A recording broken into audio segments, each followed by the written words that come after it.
Welcome to Wrestlemania! The irresistible force meeting the immovable object. The greatest professional athlete in the world today. Look at this! He's I don't believe it! I don't believe it! Look out, the big splash! 1, 2! He got it! He got it! Unbelievable! The Warriors won the title! Michaels drop kicks the ladder, and down goes Razor, and the ladder is teetering back and forth. Ladies and gentlemen, on the rope, man! He got him! Cover! Get in there, DiBiase! He got it! I cannot believe it! Out comes Steve Austin! Impossible! He's done the impossible with this! Nobody's ever broken it! He did it! He did it! Austin broke the Tater! What the hell? What's the doing, Cole? Oh my God! Lesnar went for the shooting star press, and Kurt Angle rolled out of the way. Hey, look at this! Donald Trump! Donald Trump! Oh my God! The hostile takeover of Donald Trump on Vince McMahon has happened. He's gone.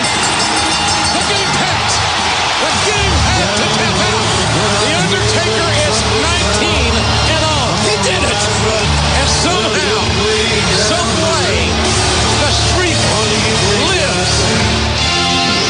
It's WrestleMania!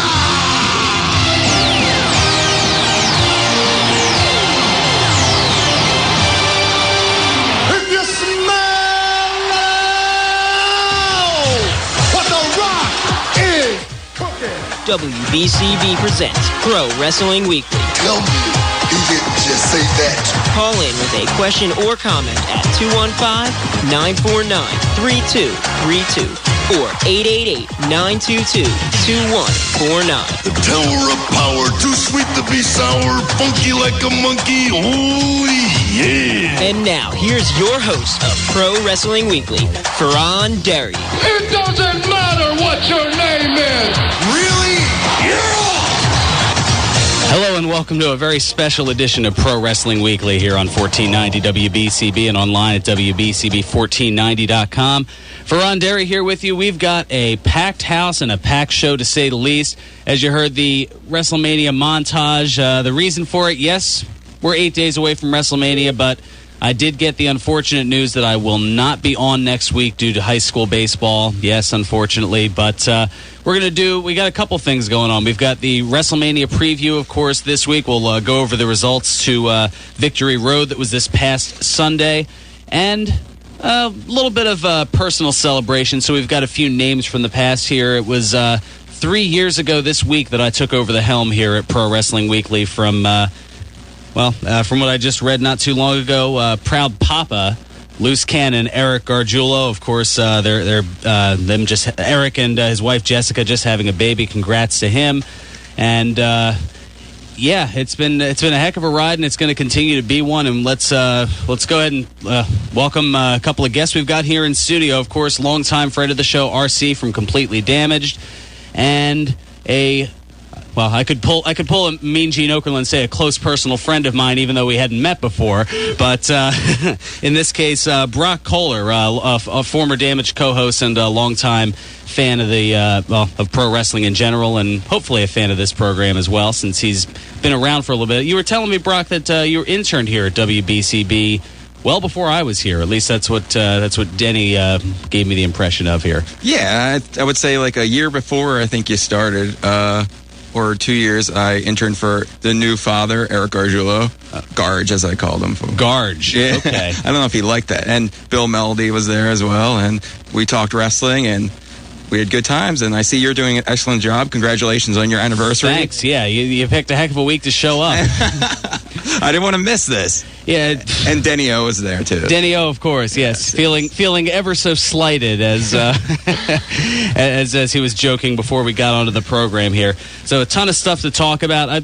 Is it bad, though, that that clip that I put together, all those, that little montage there, that roughly 3-minute thing, that has me more hyped for WrestleMania than anything I've seen so far from WWE.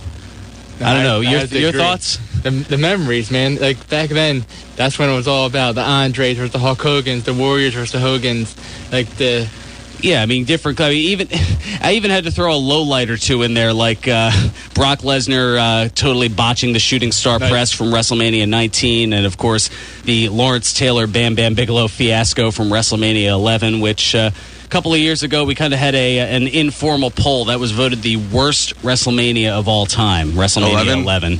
I concur with that. Yeah. I was leaning toward 9, the toga party, but I don't know. You didn't like Jim Ross in a toga? Jim Ross, that was Finkus nice. Maximus, no. The ending to that, man, I like the ending to that with the Hogan swerve. You didn't like that? That was not even a little bit. The Mega Maniacs and just all the matches were dreck. We could probably spend the whole hour just talking about worst WrestleManias, but we've already got a full set of lines. So let's go ahead and get to the phones. Let's kick things off with Ron. Ron, welcome to Pro Wrestling Weekly. How you doing this weekend? Well, happy birthday, as I said. Yeah, I don't know whether it'd be a birthday or an anniversary. I mean, it wasn't really the birth because it was just kind of handed over to me. So I guess it's more an anniversary of my taking over.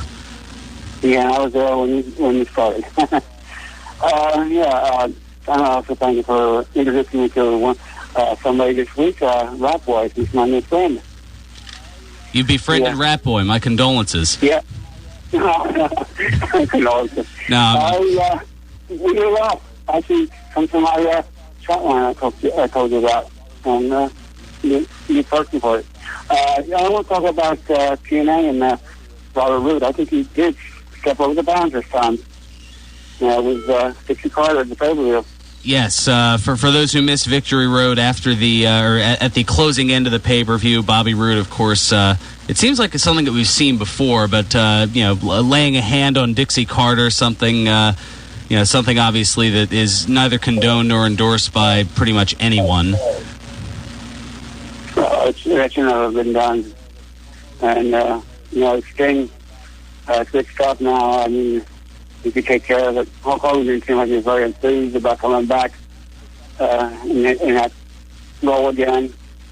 Sounds like well, I don't know. It almost seemed like Impact this week was kind of hitting you could say hitting the reset button if you're a video game nerd like I am, or you could go the route of for the older fans. It was almost like the last year and a half was a dream, a la the fifth season of Dallas or sixth season, whichever it was, that just totally erased everything. It felt like everything that we saw was something that we've seen a year ago, a year and a half ago, something like that. And I don't know, it just makes me scratch my head, I guess. And then WWE this week, the newest member, Brock Koller, that'll equalize the Mark Henry, entrance. What they call it, was it the Burners Bears? That kind of made me laugh. They're actually the mismatched team, if you know what I mean, because the other team, to me, I think the other team's stronger. They got Kofi Kingston, they got Santino Marella, Brock Koller, and Zack Ryder. All four of them.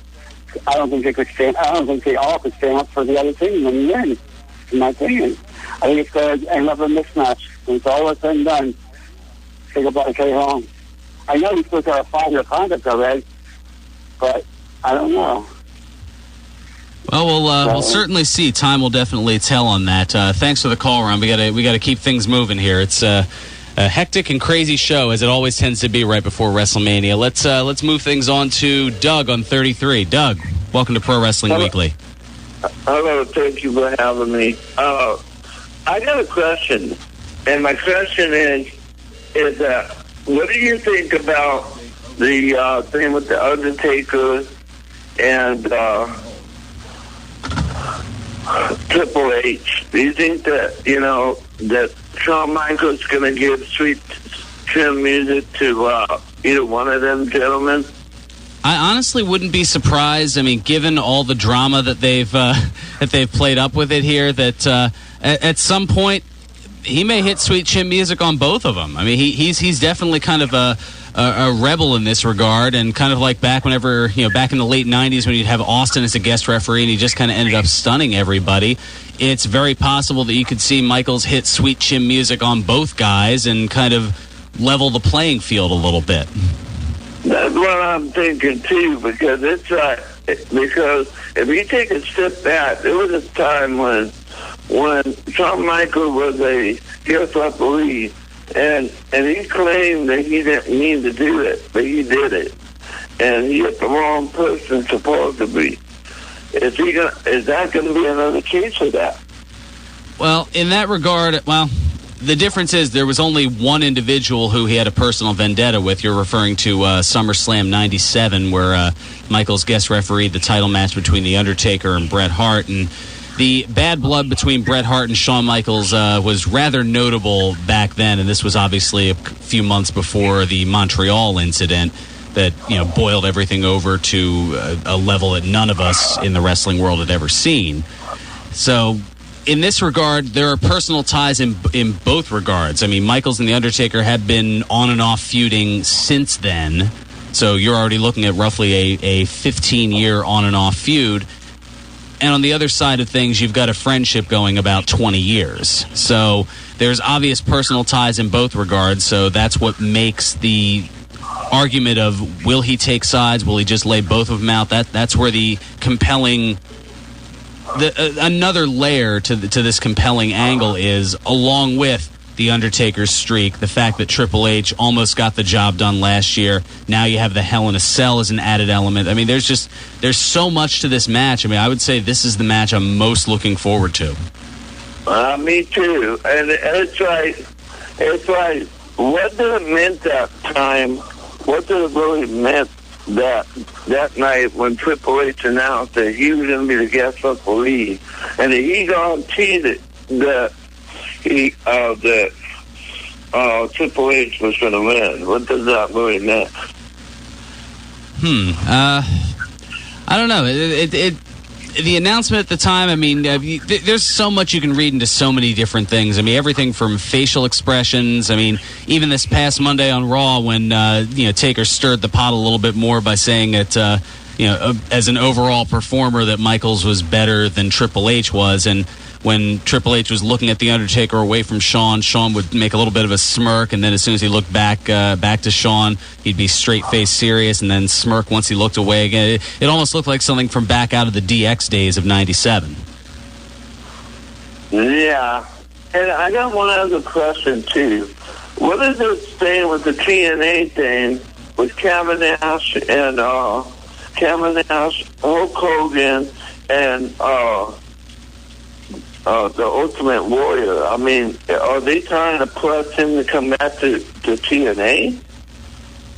If they are, that's the first that I've heard of it. I don't know if you had any weird dreams lately there, Doug. No, I'm having a little fun teasing with you. No, I mean, Nash has done the interview circuit as of late, and he's talked about his recent WWE run and how he actually has some unfinished business.